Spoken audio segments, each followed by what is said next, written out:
Ko. Please introduce yourself. My name is Maricruz Aranay. I am 29 years old.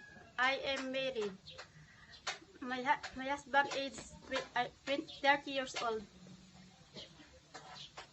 I have 3 kids. One daughter 12 years old and two boys 8 and 6 years old. Do you have brothers and sisters?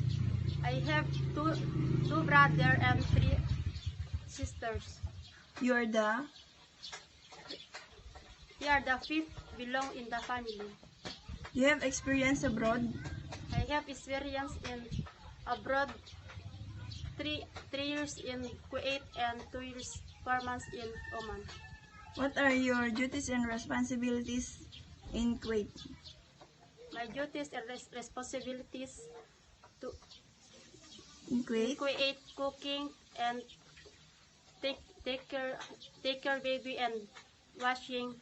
Ironing. How old are the children? 9 years old and 5 years old and 1 month. Boy? Girl? 1 boy and 2 girls. How can you handle your work? I wake up early. I wake up early until the baby is asleep. Then? And I do my work. I do my work faster. And in Oman, what are your duties and responsibilities? My duties and responsibilities: cooking, ironing, and take care baby. How old is the baby? Boy or girl? 1 girl and 2 boys. How old? 18 years old and 12 years old and 5 years old. How can you handle your work? I do my work until the baby is asleep. Are you willing to work with other mates? Yes, mom. Do you know how to cook Chinese food? No, mom.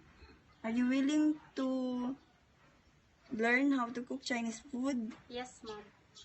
Do you know how to take care of elderly? Yes, mom. Do you have experience? No, mom. If you go to Hong Kong, who will take care of your children? My mother and sister. Can you sing children's song?